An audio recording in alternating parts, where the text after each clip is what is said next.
Hey guys, how's it going? Underground Geek here. So I got another video for you guys. I know I've been out of touch for a little while. I've had a lot going on. For you, those of you that don't know, we had a huge storm at my business that destroyed all the vehicles. We had to replace all of them. So here we are a week later. We've got all new vehicles. Everything's back to normal as far as it can be. Still some weird and crazy stuff going on, but we're doing the best we can.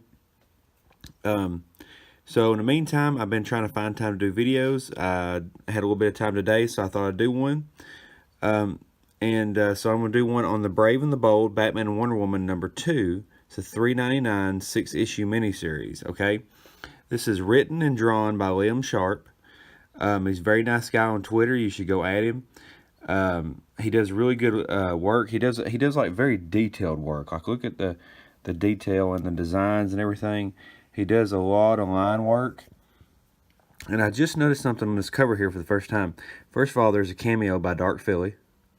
And also, there's a dude's head inside of this head of this creature. Look, that's a dude's face inside of that. It's the first time I noticed that. That's creepy. It's like some anime level stuff. So, as we get into it, this is issue #2, okay? They're doing a 6-issue series, issue #2. Now, if you remember my video that I did a while back on Batman the White Knight, issue 2, I didn't give it a very good review. I said it had a lot of problems. It was, there's not enough screen time for Batman. And this is the same problem.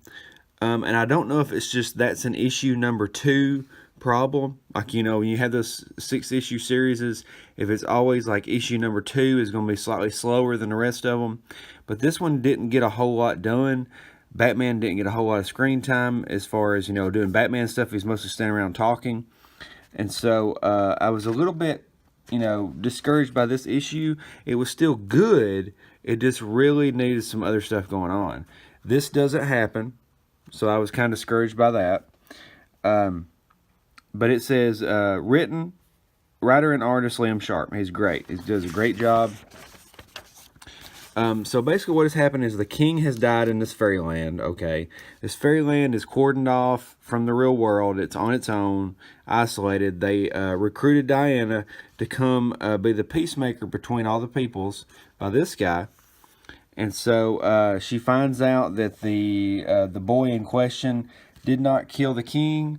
One of the warriors comes back. He wants to know what's going on as well. They're having discussion. Then you got this weird guy that's walking around with these keys and stuff, or with these bones, and he's just an old man. He's walking around the city, around the same place that Batman is. He's right there. The Batman's right there. There's this thing going on where everybody's sleeping. It's like this is a gateway to Fairyland, and it's doing something to the people, and they're like hypnotized. Batman falls into this weird, crazy kind of drug magic sleep deal. And he's seeing all these hallucinations. He's seeing all these creatures. Basically, it's a lot like the Labyrinth, where you've got all these weird random creatures just popping up out of nowhere. He starts really freaking out. It's getting to him really bad.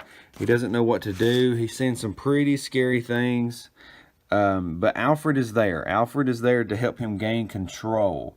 He's doing his best to bring his willpower back. So he gets control. He's able to get out of the sleep.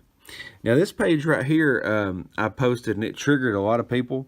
A lot of people did not like this picture of Batman. They said his head was too small for his body. But he was jacked. But other than that, his head was too small for his body. I really like this picture. I like the artwork on it. It's pretty awesome. I just like the proportions. It's kind of cool because he's like this tall, lengthy dude. And then we have these cool monsters. Like, who don't like cool monsters? I love them. So anyway, we're talking about this book. They're getting into real arguments at this point. You have like a leader of humans, and you have like a leader of orcs, and they're fighting amongst each other, arguing. They're ready to kill each other. That's when Diana jumps in, shows off her Greek muscles, and throws herself between them. Now, here's something I'm kind of interested in. Deathstroke versus Batman. That's going to be by Christopher Priest on the Deathstroke books. I was confused. I thought that was going to be on the Batman books. I'm really excited about that. At the same time, I'm excited about this new story for Batman. It's called The Travelers Part 1. I don't know if it's going to tie into something to do with this book, but it says the Joker runs Gotham. Where is Batman? So something has happened to Batman. That's a cool cover too, by the way. So I'm really excited about that.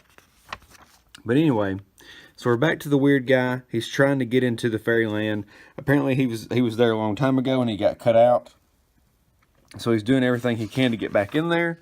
The door opens up and he's back. So I don't know what's going on. I don't know if maybe he's the old king that's supposed to be there or what's happening. Now at this point, Batman is back to the Batcave and he's starting to talk about all these weird things. He's talking about an actual encounter that he had with a werewolf at one time. He still has the skull. And so that's what's opened him up into magic. And he knows that what's going on is magic.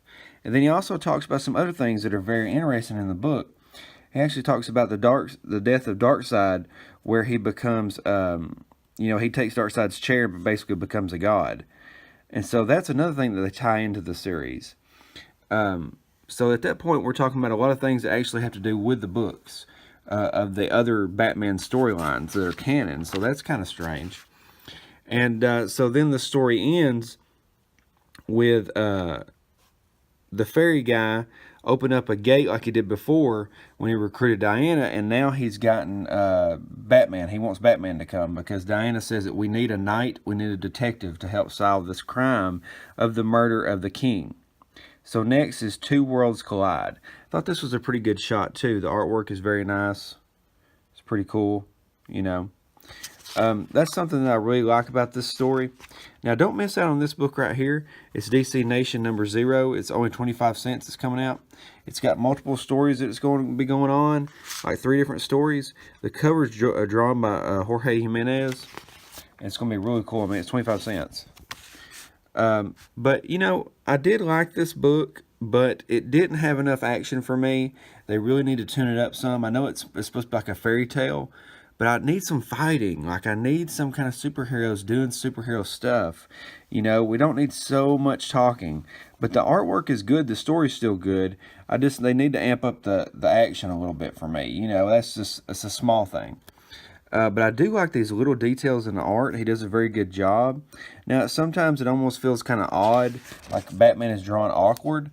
But it's pretty cool. And I like the way that he draws Diana. She almost looks foreign at some point. And then he draws the people here like Vikings, and also draws big orcs and trolls and things. So that was pretty cool. I really like that. The fairy guy is awesome. I don't really know what's going on with the old man. I have a feeling that he's probably going to be one of the old kings. But like I said, the artwork is cool. And Liam Sharpin is very nice. If you add him on Twitter, he'll talk to you. Very nice guy. And that's how you sell books, guys. Like, we're going to have to promote these guys that try and that do good fairy tale stories and good superhero stories with the characters. That's the only way that we're going to keep like good action and good stories and good writing in books, is we're going to have to promote the good stuff. That's the only way it's going to happen. We're going to have to promote the good stuff. We're going to have to buy the good stuff. And we're going to have to talk about why other things are not good. That's the only way. Hashtag boycott that I've started is something that I'm trying to do to push good books regardless of the publisher. So I've got multiple other books that I bought that I don't care who they're made by. If they're good books, I'm going to talk about them, you know. And so that's what it's about. That's all I'm trying to do. So I hope you guys like the video. Like I said, I really try to push good art. This is really good. There's a lot of detail in it. Look at these guys in the background. They all have different characteristics. They even draw the dead king. I like the underbite on this creature here. It's pretty cool. Cool shot there where he's driving the beast into the ocean. But yeah, I mean, Liam Sharp's pretty awesome so far. This is a nice original fairy tale with Irish folklore. I mean, what more can you ask for? Alright guys, hit the like button, hit the subscribe button. Hope you liked the video. I should have some more videos coming out later now that I've got a little bit more time. But thanks for watching, guys. Underground Geek out. I wish I knew you when I was young. I could have got so